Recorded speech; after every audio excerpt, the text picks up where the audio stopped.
अमावस की रात थी।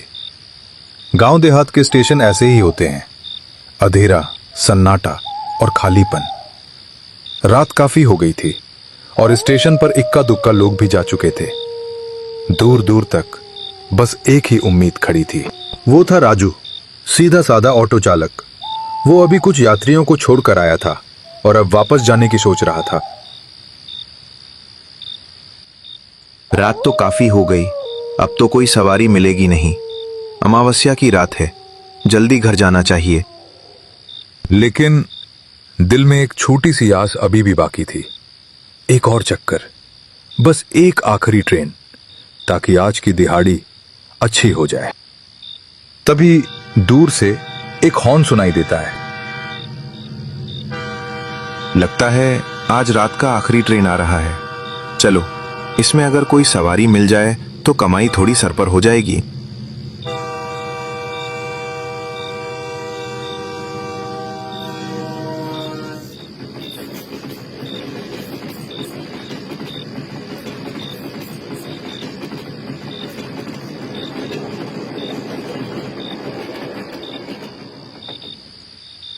अमित, फाइनली जलगांव पहुंच ही गए।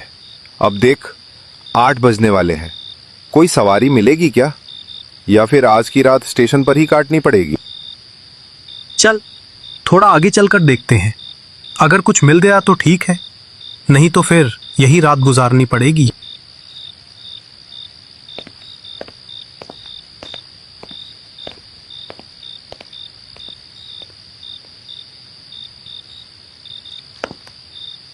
चलो भाई, 2 सवारी तो आ रही हैं।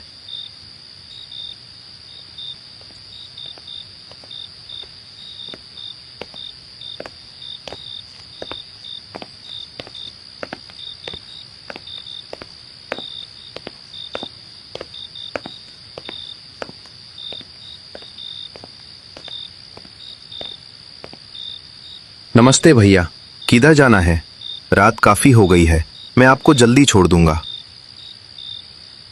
हमें इस इलाके का कोई शांत गांव देखना है, पर अब तो रात हो गई है। कोई ठहरने की जगह मिल सकती है?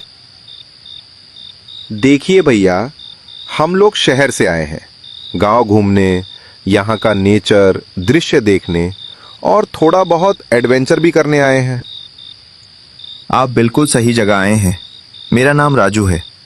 इस वक्त बाहर रुकना ठीक नहीं, मेरे साथ बैठिए। स्टेशन के बाहर उस वक्त सिर्फ एक ही ऑटो खड़ा था। ठीक है भैया, चलिए। वो दोनों, अमित और सुमित, तो अपने एडवेंचर के सपने में थे, पर राजू, जो इस जगह को जानता था, ऑटो की चाबी ऑन कर चुका था और उसी पल मन ही मन समझ गया कि ये रात बाहर गुजारने लायक नहीं है। फिर राजू अपनी सवारी को लेकर धीरे धीरे अंधेरी सड़क पर निकल पड़ा।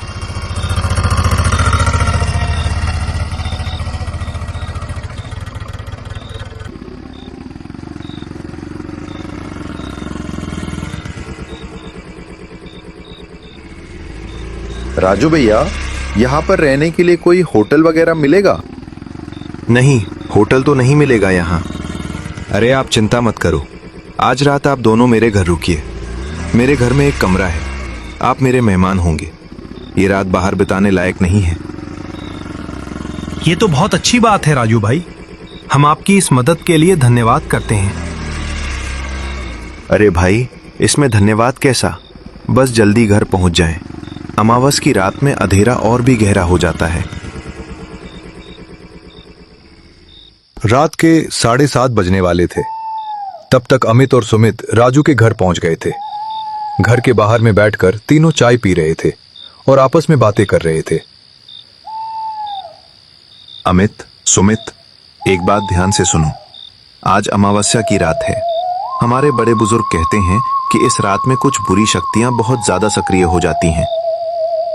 अरे राजू भाई, अब आप भी अजीब अजीब बातें करने लगे, हमें मत डराइए। राजू भाई, रास्ते में आप एक पुराने महल की बात कर रहे थे। सच बताइए, वो जगह सच में उतनी ही डरावनी है क्या? गांव में कहते हैं कि यहां से थोड़ा सा दूर एक पुराना सुनसान महल है। कहते हैं उसी महल में एक प्यासी प्रेतनी रहती है जो हर शाम अपनी चीखों के साथ महल की दीवारों में भटकती है, और शाम ढलते ही उस महल के आसपास तुम्हें एक भी इंसान नजर नहीं आएगा, क्योंकि लोग डरते हैं, बहुत ज्यादा डरते हैं। एक बार गांव के ही एक आदमी ने हिम्मत तो दिखाई पर गलती कर बैठा। वो महल के अंदर चला गया और अगले ही दिन वो महल के बगल वाले शमशान में पड़ा मिला। उसके बाद से अब तो लोग दिन दिन में भी उस महल के आसपास जाने से घबराते हैं, मानो उस जगह के ऊपर खौफ की मोटी चादर हमेशा हमेशा के लिए तानी हो। अच्छा, तब तक आप लोग चाय पीजिए, मैं रात का खाना बना लेता हूं।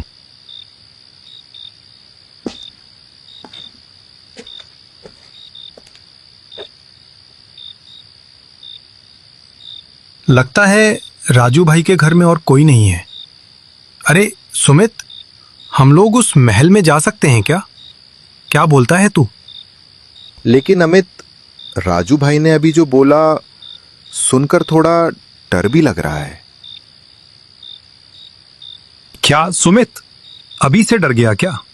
चल ना, हम दोनों मिलकर राजू भैया को मना लेंगे।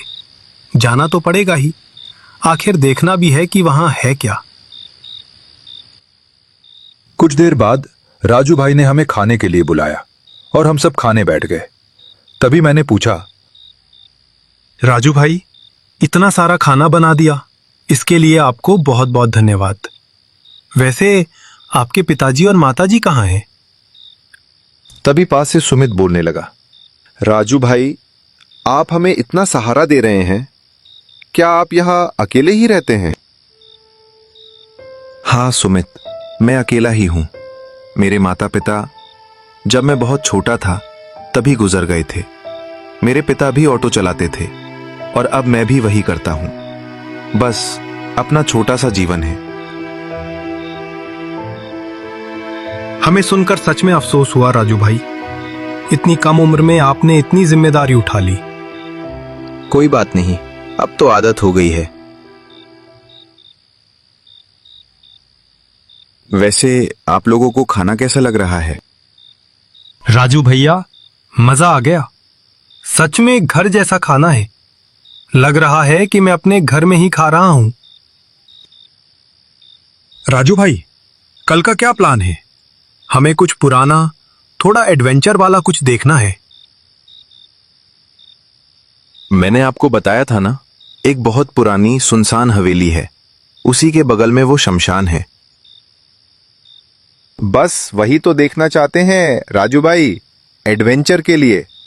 नहीं, मेरी बात मानिए। आप लोग शायद इन बातों पर भरोसा ना करें, लेकिन मैंने अपनी आंखों से वहां कुछ अजीब चीजें देखी हैं। वो जगह शापित है, बहुत खतरनाक है। राजू भाई, इतना मत डरिए, हम बस देखने जाएंगे।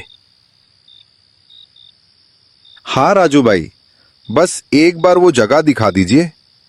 आप चिंता मत कीजिए, हमें कुछ नहीं होगा। ठीक है, पर एक शर्त पर बताऊंगा। कैसी शर्त राजू भाई? देखिए, आप लोग बस महल के अंदर ही रहना। महल के सामने जो शमशान है ना, अगर वहां से कोई आवाज आए, कोई बुलाए, या आपको लगे कोई मदद मांग रहा है, तो भी उधर जाना मत। यहां तक कि अगर कोई जोर से चीखे तब भी पलट कर मत देखना। मैं कह रहा हूं, बहुत संभल कर रहना। और सुन लीजिए, मैं आखिरी बार समझा रहा हूं, उस तरफ मत जाना, किसी भी हाल में नहीं। ठीक है राजू भाई, हम लोग उधर नहीं जाएंगे। तो डील पक्की? राजू भाई, आप हम दोनों का बहुत मदद कर रहे हैं, इसके लिए बहुत बहुत धन्यवाद। अरे, इसमें धन्यवाद कैसा? आप तो हमारे मेहमान हुए। और हां, आप दोनों के सोने का इंतजाम उस वाले कमरे में कर दिया है। खाना पीना करके राजू भाई ने हमें सोने के लिए एक कमरा दे दिया। हम दोनों वहां आकर लेट तो गए, लेकिन मैं और सुमित आपस में बातें ही करते रहे। सुमित, मैं उस महल को देखने के लिए बहुत एक्साइटेड हूं। मुझे तो लग रहा है कि आज रात नींद भी नहीं आएगी।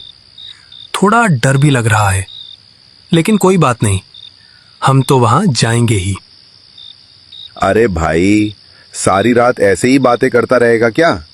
रात के 10 बजने वाले हैं। सो जा अब, कल चलना भी है और शायद कल रात भी जागना पड़े। दोनों यूं ही बातें करते करते धीरे धीरे गहरी नींद में सो गए।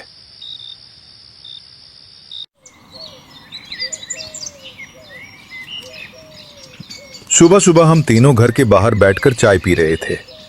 आपस में वही बातें चल रही थी, क्या क्या सामान ले जाना है, खाने पीने का क्या इंतजाम रहेगा और बाकी सारी तैयारियां। इन्हीं बातों में वक्त कब निकल गया पता ही नहीं चला और देखते देखते शाम के 5 बज गए। इसी दौरान हमने राजू भाई को साफ साफ बता दिया कि हम लोग उस महल में एक रात बिताने वाले हैं। ये बात उन्हें बिल्कुल पसंद नहीं आई। हम दोनों ने बड़ी मुश्किल से उन्हें मनाया। वो माने तो सही, लेकिन फिर भी बार बार हमें सावधान करते रहे। अरे तुम दोनों तैयार हो ना? सारा सामान ले लेना, वहां कुछ नहीं मिलेगा। और हाँ, रात के लिए खाना मैंने बना दिया है, वो भी साथ ले जाना। राजू भाई, आपको इतनी तकलीफ उठाने की क्या जरूरत थी? आप हमारी इतनी मदद कर रहे हो, बहुत बहुत शुक्रिया आपका। राजू भाई, बुरा मत मानना, एक बात पूछूं? ये जो सिर पर गमछा बांधे हो, मैं कल से देख रहा हूं, आप इसे खोलते नहीं हो क्या? अरे अमित भाई, अब तो आदत हो गई है, सिर पर गमछा रहता ही है, नहीं तो कुछ खाली खाली सा लगता है हमको। कुछ देर बाद हम तीनों तैयार होकर ऑटो में बैठ गए। ऑटो में बैठते ही राजू भाई ने चुपचाप इंजन स्टार्ट किया और बिना ज्यादा कुछ बोले हम वहां से निकल पड़े।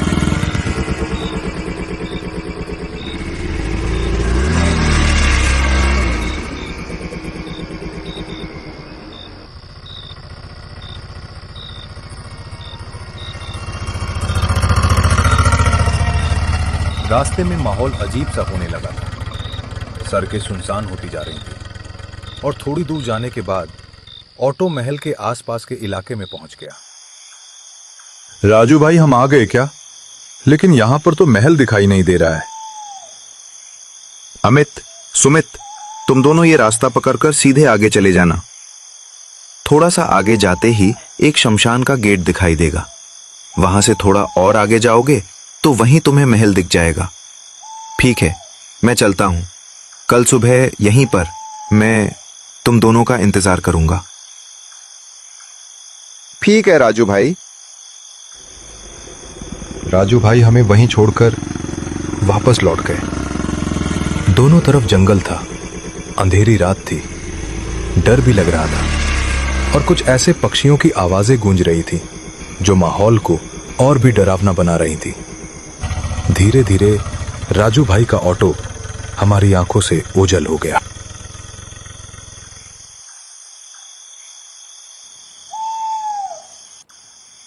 हमने अपना बैग उठाया और अपनी मंजिल की ओर बढ़ने लगे।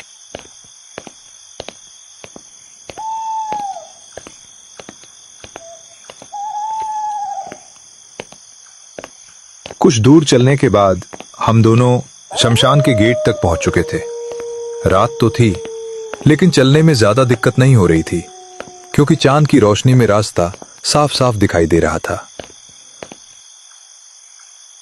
सुमित, चांद की रोशनी की वजह से रात में भी सब कुछ साफ दिखाई दे रहा है, इसलिए अभी टॉर्च जलाने की जरूरत नहीं पड़ेगी। जरूरत हुई तो बाद में जला लेंगे। अरे अमित, यहां कितना सन्नाटा है। सच कहूं तो अब थोड़ा सा डर लगने लगा है। बात तो तेरी सही है, पर इस शमशान के गेट के पास खड़े रहने से अच्छा है चल महल की तरफ चलते हैं।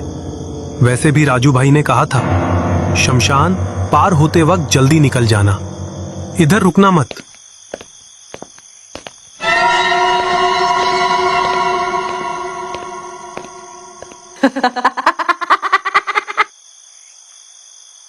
भाई, ये महल तो काफी बड़ा है, देखकर लगता है बहुत पुराना होगा।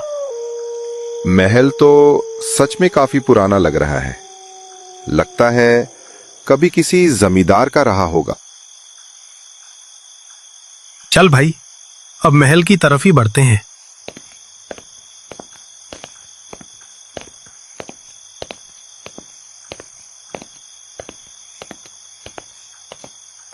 देख अमित, मुझे सच में ठीक नहीं लग रहा। राजू भाई की बात माननी चाहिए थी। तू चाहे जितना बोले, मैं तेरे साथ रात को शमशान की तरफ एडवेंचर करने नहीं जाने वाला। अगर जाना ही है तो तू अकेले चला जाना। अरे यार, इतना क्यों डर रहा है तू? चल ना, पहले महल की तरफ तो चले। बातों बातों में हमें पता ही नहीं चला कि कब हम उस विशाल महल के ठीक सामने आ खड़े हुए।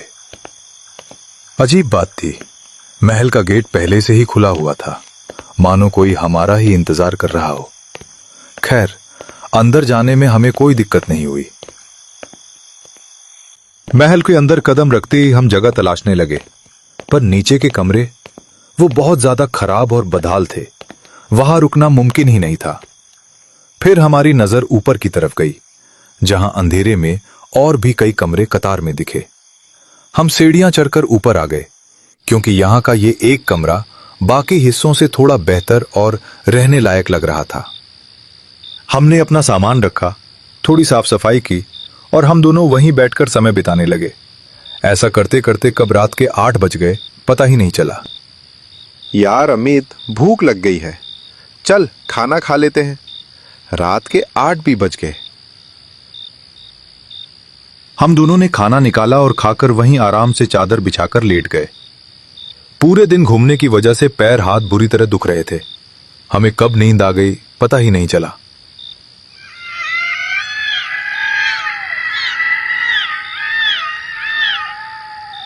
बाहर से आ रही जानवरों की अजीब सी आवाजों ने अमित को नींद से जगा दिया। अरे, एक बार नींद टूट गई तो अब नींद आएगी नहीं। चलो, थोड़ा इधर उधर ही घूम लेता हूं। और ये सुमित पूरा गहरी नींद में डूबा पड़ा है।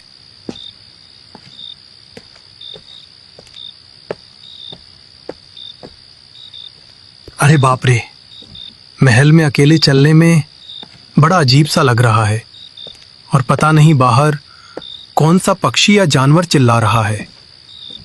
खैर, डर को साइड में रखते हैं, पहले थोड़ा महल को इधर उधर देख लेते हैं। यही करने तो आए थे इधर। सुमित तो सो रहा है, मैं चारों तरफ घूम लेता हूं।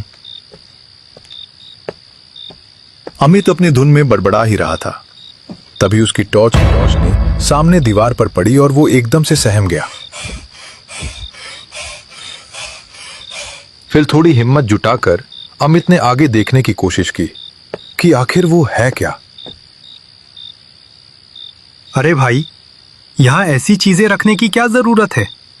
महल के बारे में पहले ही इतना कुछ सुन रखा था कि वैसे ही डर लग रहा था, और अब अचानक ये सामने आ गया। सच में रोंगटे खड़े हो गए देखकर। मैं महल के इधर उधर घूम रहा था कि तभी एक गली जैसा रास्ता दिखा। मैं वो गली पकड़कर सीधे आगे चला गया, पर आगे देखते ही मुझे एक शमशान घाट दिखा और तभी मुझे याद आया। राजू भाई शमशान की तरफ जाने के लिए मना कर रहे थे।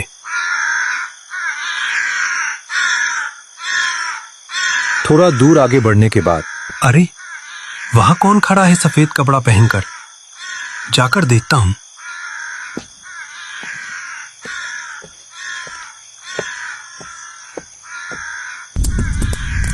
ये क्या?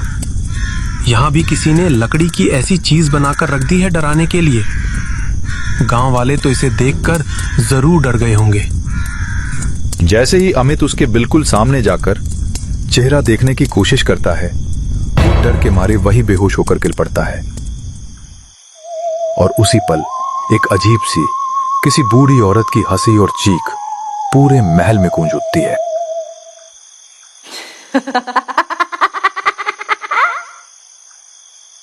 उस भयानक आवाज से सुमित की नींद तो टूटी, पर उसे कुछ समझ नहीं आया।